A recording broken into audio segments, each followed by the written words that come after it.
Hello, welcome back to Embody Your Empress. I'm your host, Sarah King, and today we have a wonderful guest joining us, Dr. Kathryn Murray. Dr. Kathryn is an education consultant and she works within Australia and internationally, doing some really important work, particularly with our little ones, supporting their educators, and also working with parents. Welcome, Dr. Kathryn. Hey Sarah, so nice to join you. Thank you so much. Do you want to start today just by sharing a little bit about you and your history and how you came to be doing what you do? Okay, so I've been in this education game for about 40 years, and in that time, I have been an early childhood teacher for 25 of those years. And then I was asked to go and work in the university sector and work with pre-service teachers people who wanted to be a teacher. And at first I said, no, you know what, I'm pretty happy with the children. I don't think I need to do that. But they kept on harassing, basically, and eventually I ended up in the university sector. And guess what? I worked out that working with 5-year-olds is quite similar to working with adults. It's just they're bigger. That's sort of it.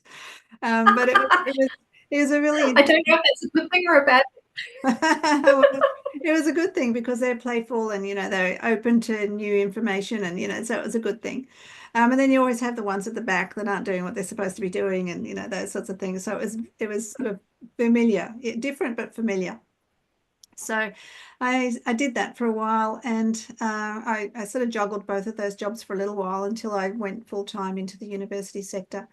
Then I was asked to go and work for a consultancy firm working across Australia, working with early childhood centres everywhere. And I did a lot of parent sessions. I did a lot of sessions with educators in early childhood services and in primary schools as well. So I sort of did a lot of travel and a lot of work. I left there and then started my own consultancy called Future Strong Education. And with that, I have developed a whole process for teachers to use in the early childhood sector that relates to children's brain development and how we set up the learning environment for them so that we support their brain development and help them feel at ease and calm. And it works for the teachers, it calms the teachers because the environment's set up in a particular way. And parents at home can utilize these same sort of concepts because it calms everybody down just by tweaking the environment a little bit. I often tell people that the environment speaks, and when you think about it, it does, depending on the environment that we're in. So if you're in the forest, or if you're in a football game, or a concert, or a church, or a synagogue, or a place of worship, the environment dictates how you think, feel, and act. So it's the same in an early childhood centre when we have our children there. It's the same in our home where we want to feel relaxed and calm. But sometimes the way that we've set up our environment isn't conducive to that. And our brain is really smart and our brain can adapt, but it's an effort. And particularly for young children, if they're constantly adapting to the environment, they get tired easier, they get grumpy and cranky. We've all had that, irritable children. So, we want to sort of minimize those effects as much as we can. So that's where my brain set environments formula sort of comes in. And that's what I share with people across the world. And it's been implemented in a number of places now with a lot of success. And so I also talk to parents about that too, about their home environment and what that means for them and their whole family, really. Wow, that is incredible. And it's literally just taking me back reflecting on my own house and how I've set that up. And also, every daycare I've ever walked into, the first thing you do is look around, right? Mhm. So, how would you, with your process, like when you walk into a center or um, doing that and you're looking around, what are the key aspects that you are looking for? Okay, so this goes for home as well as an early childhood centre. When I work with educators and teachers in an early childhood centre, I ask them to go to the front door of their room and go down on their knees and have a look around from the child's perspective. And a lot of people don't think to do that. But when you do that, you realize that that big shelf that you've got there near the door, it blocks off everything else. So when the child comes in, they can't actually see where they're going. So again, it's a little scary, and the brain automatically triggers threat because I don't know where I'm going. I don't know what's around the corner. So it's that split second of threat. So we want to minimize that. We want to make it calm. So my mantra is a calm brain is a thinking brain. So it starts from the front door if it's calm. So for an adult, we can see over the top of the shelf and we can see the way that the room's set out, but the children can't see that.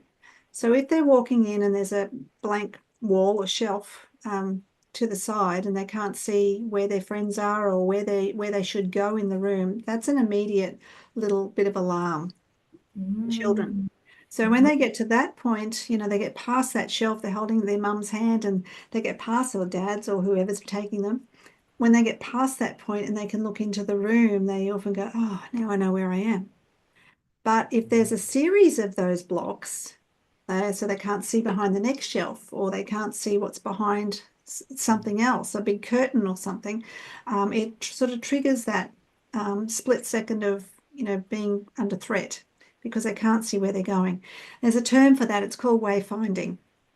And it's literally being able to find the way from one place to another. So in the brain set environments formula, I ask educators to structure their room in a way that there's lots of little spaces throughout the room.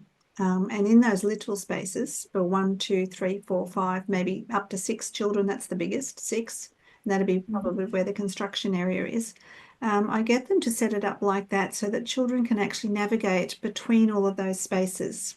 Some children like to do things on their own, so there's a space for one. Some children like to sit side by side and do this parallel play where you're next to somebody but you're not actually engaging with that person. Some children like to sit at a table and just be engaged like that with someone next to them who they can speak to if they want to, but they don't have to.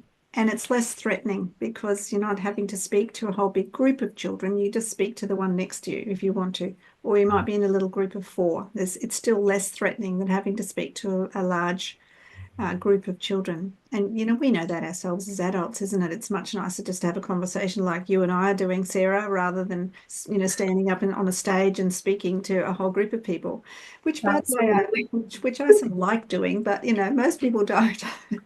I always prefer a smaller conversation than a large group setting. That is the introvert in me. It's funny, isn't it? Like we put ourselves out in these extroverted situations. Yeah, we do. Yeah, to we share do. important things. Yeah. That's really interesting. I'm just thinking like that's so much more powerful for the child. Like when they are having the autonomy and the choices of this is how I want to play, this is how I want to interact with someone else, rather than that this is how you have to, this is how you have to do it, and there's only one option. Yeah. So much more choice and control to our little ones. And ultimately, like they have such a more regulated day when they are feeling in their power. That is so beautiful. Yeah, and it's also the way we situate the furniture as well. That actually creates less stress in the brain too, and drops the cortisol level because we know that cortisol is the stress hormone. So stress chemical, I should say. So when that's activated in the brain, of course, we can't think as clearly. We have this thing called foggy brain, and this wayfinding is part of that. And I have 16 elements that we need to overlap throughout the rooms to help ease that cortisol level and minimize any sort of trauma response, any sort of triggers. So it's quite involved. So there's 16 elements, but wayfinding is one of them, and defined spaces is another one. That's excellent. And those are some really practical things that a parent who is looking at childcare for the first time, like they can take what you've just educated us on and actually use that when they're doing their kindy tours, right? They can go in and they can go, okay, well, if I bend down, what am I seeing? What's my child's first experience going to be? Yeah. I love that because, like, especially as a new parent, you don't know what you're looking for in a space. Like when I was looking for the first time, I was just sort of gauging things on the noise level. How, like, do the children seem happy? But those are some really practical tips. Do you have any other advice that you could give, like a new mom using a daycare centre for a first time to sort of like overcome that mum guilt that we all feel for handing our children over into a care centre, and just being able to move through that.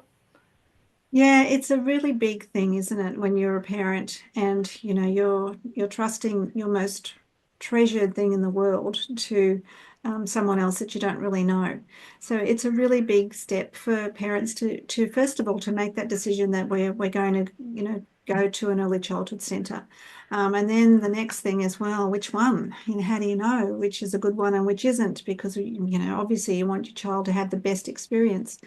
When I was doing my doctoral research, this is what my thesis was on. It was about how parents decide which setting to take their children to. And I interviewed quite a lot of parents, and they all talked about parent guilt. They all talked about how they were feeling, even if they found a really great place that they were happy with, that they still had that level of parent guilt. Then I also spoke to parents who had enrolled their child somewhere because they didn't really have another choice. They had to go to work, or they had to do particular things, so they didn't have a choice, and they didn't really have a choice of the service that they could use either. It had to be the one at the end of the street because of whatever reason. So their choices were minimized, and that sort of disempowered some parents. So the parent guilt then was increased because they didn't feel as though they'd advocated or they'd actively chosen for their child. It was sort of almost like default. So that parent guilt is a really big deal. So to help alleviate that, what I found in this study that took me like 6 years to come to the end of, was that when you go into a centre, if you are talking to the person who's doing the tour, just watch to see the interactions that are going on behind that person. Watch to see if they're just talking to you or whether they're talking to your child as well, which that's what we want them to do. We want them to be getting down. We want them to crouch down, look at your child, talk to your child, say, that's a nice dress you're wearing today, or, oh, it's so nice to have you at our centre today, to see that there's this relationship being built already with your child, and then talking to you as well.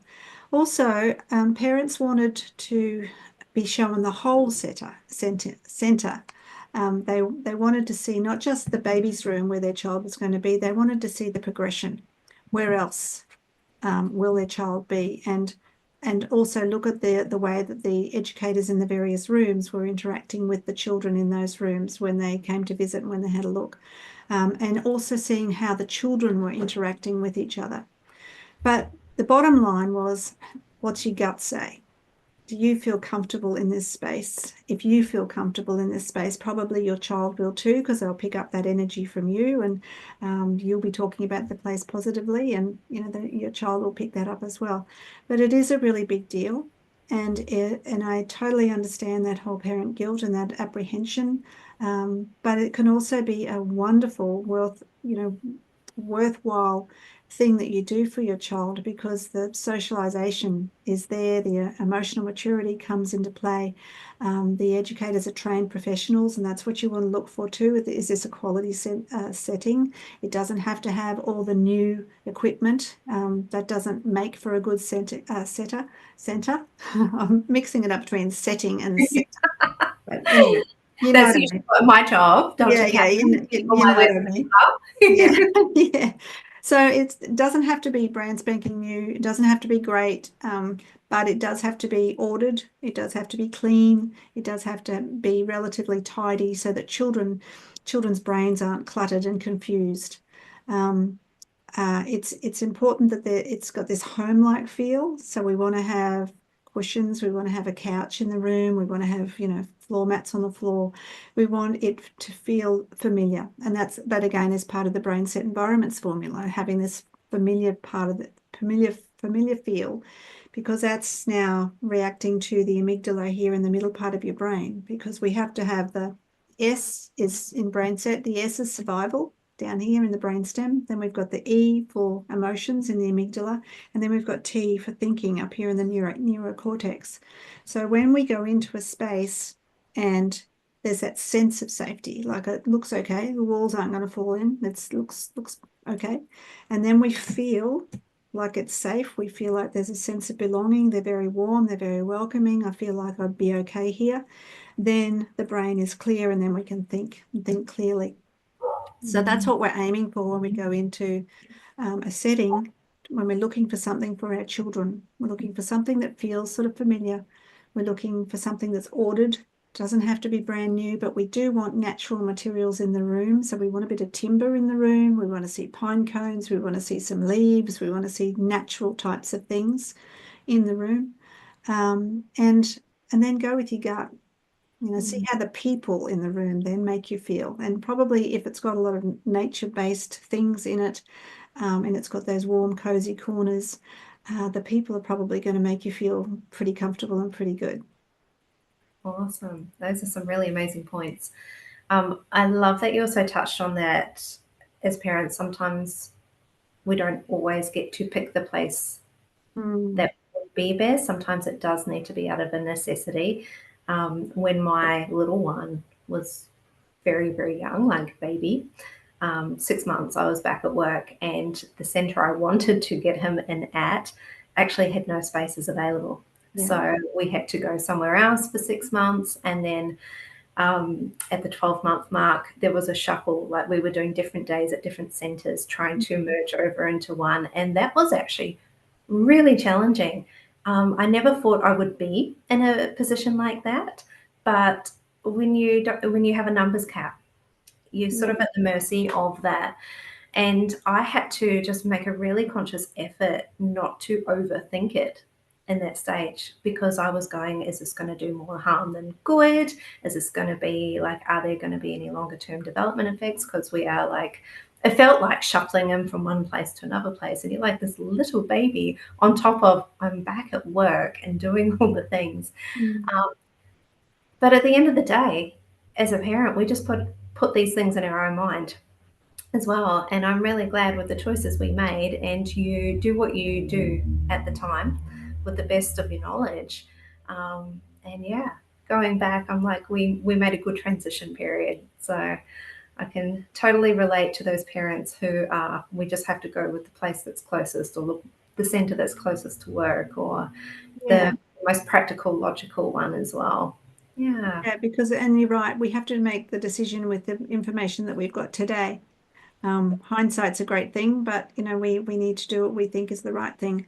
And the thing is too, the personality of your child, and you can see the personalities of the staff that's in the various settings as well, and whether they make you feel comfortable.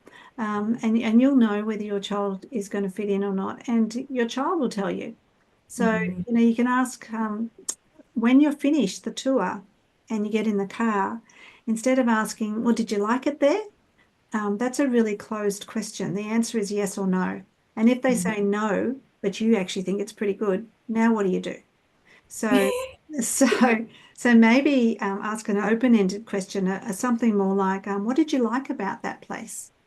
Or did you see any toys in there that you want to play with? Yeah, So fantastic. ask some open-ended questions so that you can get a bit of a conversation going, if your child's old enough to share that with you, of course.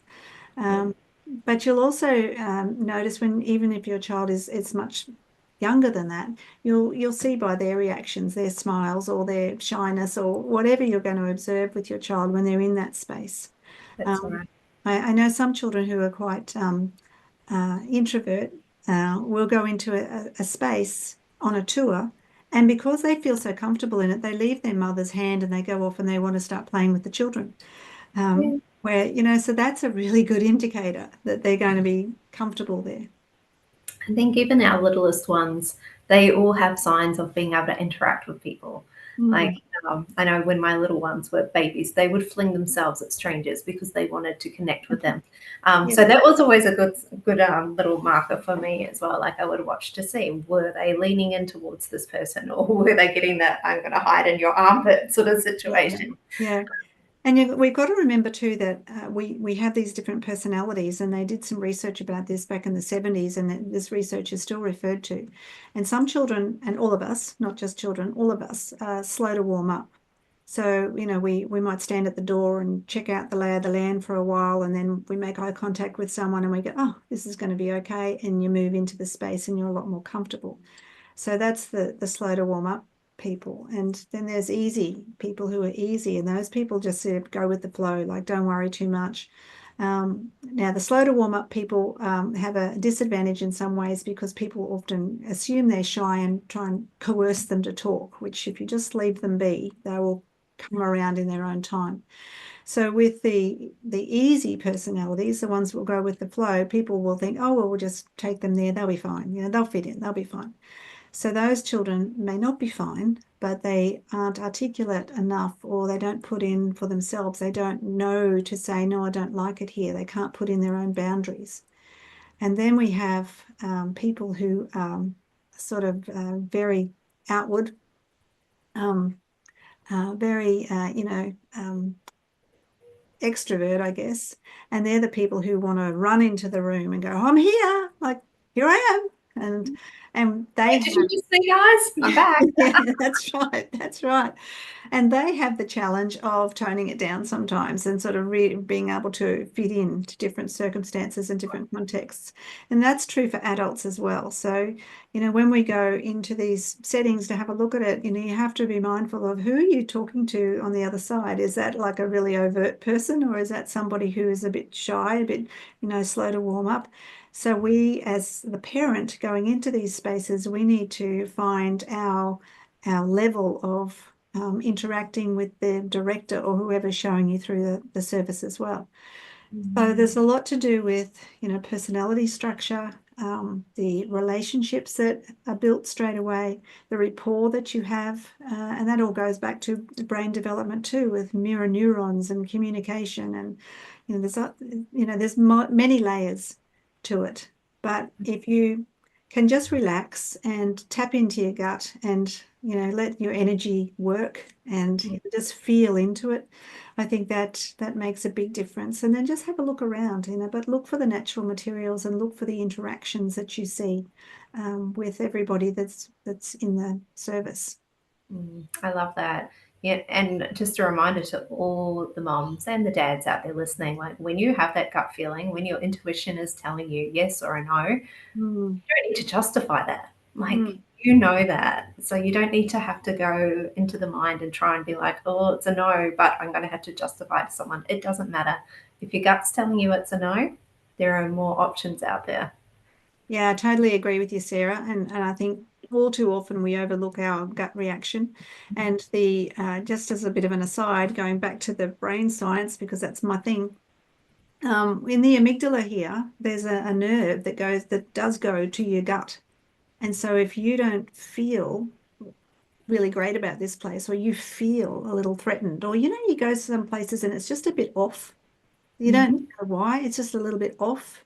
It's because it's up here, it's in your limbic system, and that intuition that you talked about, that is actually making moves in your gut. So you feel a little sick, or your tummy starts to rumble, or your tummy tightens up, because it's a direct link. So you need to listen to it. Absolutely. I always think it's interesting when people go, oh, it's just all woo-woo stuff. And I'm like, no, there is a science. There is literally a science behind it. So That's right, there is. Absolutely. Feeling it inside. I mean, for years we've been using the phrase, but to actually understand it is so important. And then to embody it and live by it. It's so beneficial for ourselves, for our children, for anyone else around us. I just have one more thing I want to come back to. You said it beautifully before, a calm brain is a thinking brain. And I love the connection that as our little ones, as they are forming those pathways in the brain, to me, it seems like a no-brainer, excuse the pun, to have an environment like this, because it's going to set them up for school, right? It's the foundation for the future building blocks. Do you find that? Oh, totally. And I did an interview in America. I was in America recently when I was working with the centre over there. And I did an interview while I was there, and we were talking about childhood. And we were talking about the necessity to let children have a childhood and allow them to explore and experiment and, engage in nature and, be empowered to make their own decisions and their own choices, and how important that is, because that does set them up for life. So much pressure is placed on early childhood educators now and children to be able to write their name when they're 3, read when they're 4, write a story when they're 5. And really, where's the childhood in that? And all of those skills, they're going to come. We just have to have faith that if we allow children to experiment naturally with things, they're going to naturally want to write down what they're saying, particularly if we're reading a lot to children. So this is another little push, I guess, for oral language, speaking with children, telling stories with children, reading them a story, so that children understand that there's a link between those little squiggly marks that are on the page that we call letters. There's a link to groups of those squiggly marks to what we say and the story that we hear. So if we expose children to those sorts of things enough, children, they're not stupid. They work it out themselves that, that you're reading the story from those little squiggly lines. So those little squiggly marks must mean something. And so over time, pages, if you're trying to skip ahead a little that's bit, right, they know. Exactly, they know. So we want to let children just explore those things naturally, and then eventually they'll want to write something down. They'll want to write their story, and that's where we come to mark making or scribble. That's the beginning of writing. But the children need to go through that progression because they need to build up the strength in their muscles first, in these fine motor muscles here in their hands, so that they can actually hold a pencil in the correct way. So if they don't have the strength, they'll hold a pencil like that, or they'll hold it, so I've seen some children hold it like that and draw and write like that because they don't have the strength here. So Play-Doh and all those great things that you see that you think, oh yeah, that's just standard. There's a reason behind all of those things. So if we just allow children to explore a range of materials, which is another thing they advocate in the BrainSet formula, a range of open-ended materials, children are going to learn those skills. And when they're ready, we can start introducing letters and words and reading and writing and numbers and scientific concepts and all of the things that are expected of them when they're in school. We can start introducing those, but when they are developmentally ready. There's research around children who are pushed in those early years, that they might do okay in those early years, but come to about grade 4, when they're about 9 or 10, and their results plummet because it's been push, and they haven't really explored the concepts deeply. They've just learnt the skills. So, it's a detriment. So we need to let children have a childhood and grow and develop naturally, like we probably did. Yeah, it does seem like a very different education life, I would say, from when I grew up, going to school in the early, like the start of the 90s. It just seemed just so much freer, but compared to the checklist of the day that they seem to have now, and like you say, just pushing them through the motions. Yeah, I'm a big fan of just letting the kids play at home and getting outside and getting their hands dirty, and the science experiments that happen. Yeah, I had 4 children, so I know very well about those science experiments. Well, I didn't have 5. I've still got 4 children, but I've just matured a little bit. yeah, they're just a little older. They still play science games, but just a little different. In their own house. Yeah, that's right. That's fantastic. Dr. Kathryn, are there any last words of wisdom that you would love to share with our listeners today? Yeah, now something did come to mind, and now it's sort of, I've lost it, but it was about just allowing children to develop naturally, and don't be panicked about that. Don't worry about that. And if your child comes to you and says, "I'm bored," hallelujah, raise your hands in joy, because that means you've done your job. You're not entertaining them with a screen. You're not entertaining them by you being actively engaged in what they're doing. When they say they're bored, your answer is, so what are you going to do about that? That's your answer. It's not like, oh, well, let me see what we can do. Let them be creative, let them use their own imagination, because there's been lots of studies about the future skills that children are going to need And a lot of that is creativity, imagination, communication, being social, and being able to be emotionally intelligent. So if children are bored and they have to actually go and use their own imagination and create a game to play or find something to do, that's the best thing that you can do for them to set them up for the future. And the Oh other my thing God. I Tick the just think, box. yeah, yeah. Well, I also want to just add that we need to let children just develop in their own way and just be happy with that. You know, our children all have strengths, even if we sometimes see the deficits in our children, but flip that around and think, okay, but what are the strengths? And we look at it from a strengths-based approach. So yeah, they can run around outside really well, but they're not very good at holding a pencil. Well, that's okay because they need to develop those gross motor skills, those big muscles, before they can develop the small muscles here. So, you know, there's strength in everything that the children do. And the other thing that I want to say is about giving children instruction. And I talk about this a lot. This often comes up, I should say, when I'm coaching parents who come to me and, you know, just want some guidance about how they can support their children's growth and development a little bit more. And so often the question is, well, how do I get them to do what I want them to do? So that comes back to the brain and it comes back to development, the level of development. So if you're finding your child isn't doing what you ask them to do, think about what you're doing. Think about the question you're asking. Is it a question that they actually understand? Is it a question that maybe they don't want to do it, but you know, that's a bit of another conversation. But maybe they just can't understand what they're meant to do because you've given them too much information.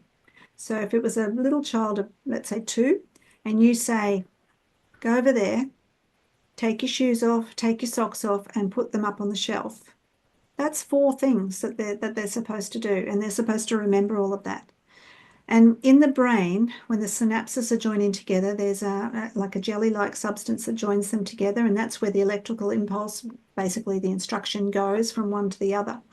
But when children are born, those neural pathways aren't developed fully and those synapses aren't fully joined together. So sometimes there's a little gap between them.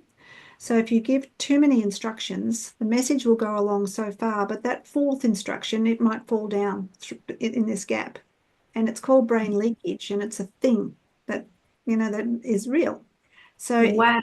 Is it really? yeah, so there's too much information, basically. You know, we've all said that, way too much information. But it really is for some children. So if you want to test it by saying, take your shoes off and then wait. Let them do Okay. that. Then say, okay, take your socks off. Let them do that. Okay, now put them both up on the shelf and let them do that. Okay, go off and play. So test it and then take your shoes off and take your socks off. You know, 2 instructions. So, and you build up so that they can build that capacity, and that helps build their comprehension, their listening skills, their memory, their resilience too. You know, when you say, no, I told you to do something else, you know, the 4th one, what is it that you had to do? And they might look at you blankly because honestly, they don't know. They don't know what it was because, you know, it slipped through. Is So is thinking that about concept questions. the same? Oh, sorry to interrupt. No, Is no. that concept the same for adults when we are learning new skills as well? Like if there are too many instructions, we could have a brain leakage. Um, Normally with adults, we have that myelin sheathing, so these synapses are joined together. But the way to teach people a new skill is to link it to an old skill that they've got. So, for example, I've spent the last couple of years living in America, working with American families and early childhood centres. I've driven my whole life, right? I've driven since I was 16 years old. I go to America, but I've driven in Australia. So I go to America and they drive on the wrong side of the road there, and their steering wheel is on the wrong side of the car. So I had to link what I knew about driving in Australia to over there. I had to link what I know here about the road rules to the road rules there because they're slightly different. So you make that link from what you do know to the new information. Same as if you are driving a car and next thing you have to drive a truck. Well, you know how to drive the car, so you use that information to adapt it to the truck, and that's part of executive functioning skills which live here in the prefrontal cortex, so it's part of that as well. So there's a lot to think about when we're giving instructions to children. It's not just telling them what to do or asking them to do something and then just being disobedient, as we think. It could be that. Maybe they just don't want to do it. And it could be that. But it could also be the leakage, that they just can't retain the number of instructions that you're giving at once. Oh my gosh, that just blew my mind apart. I mean, I know the concept of we can't give too many instructions, but to know there's actually a name Mm. for that, and like visually seeing, and I can see like my kids, it's probably like dropped right out of their head. Wow, the things my kids are going to come home and I'm going to be like giving them all these tests now. I'm like, what are we up to? While they're out playing in the yard, getting their hands dirty. Yeah, yeah. Wow, thank you, Dr. Kathryn Murray. This has been such an insightful chat. Just hearing about the neuroscience, it's so fascinating behind our little ones, learning how they can really thrive in their environments, because most working mothers and fathers will know that their little ones spend a long time in daycare Mm. throughout the week. So looking at, are they set up to thrive in that environment, and how important that is, and how we can replicate that at home as well. And I just also love the fact that you said we don't need to entertain our children. We're a single parent household here, and I have a conversation a lot with other parents, with other single parents, Mm. and the guilt kicks in because they, is limited time frames. And they feel like they have to entertain, they have to be the clown, they have to be the provider of all the activities. And I'm the one going, but they're children, Yeah. and they need to learn how to lead their own passions and their own interests and play. And I kind of get the sideways glance, but I'm like, but I'm doing it for them because I'm not making it about me. So thank you just for that confirmation on that. That makes me feel wonderful. Well, and to Sarah, for all of your parents that are listening, we're all doing the best we can. We don't have a guidebook, so we're all learning. I had 4 little children, all born within 5 years of each other, so I was on the go, a fair bit. So I know what it's like to be, and at one stage I was a single parent too when they were young, so I know what it's like to go through all of that, and it's hard being a parent. It's also joyful and wonderful and lovely and it's fantastic, but it can be challenging at times. And I just want to reassure everybody that's listening that you're doing a good job. The fact that you've even tuned into Sarah's podcast means that you're interested in building your skills and your ideas and communicating and building a community and being part of something bigger. So, good on you. Congratulations for doing that. And, just keep on doing the best thing that you know. In this podcast in America that I was telling you about before, they asked me a similar question about, so what should parents do, to better their children and to, achieve and all this stuff. And I said, you really just need to be in the moment with your child and just love your child now, today, in this minute, right here, and not prepare them for grade 1 or for high school or for university. Just be in the present now with them. And the best thing you can do is just love them and give them your time. And really, that's all children want. They want to be loved. They want to feel that love. So we go back to the S, the E, and the T, and time, so that they know that they're important to you. Another little tidbit of research just before I go is some of the research around is to build relationships with your children. They say 10 minutes in a day or a week with each child is great. But if you can't do that, even just 1 minute where you talk to them about them, not what did you do at school today, or what do you want for dinner.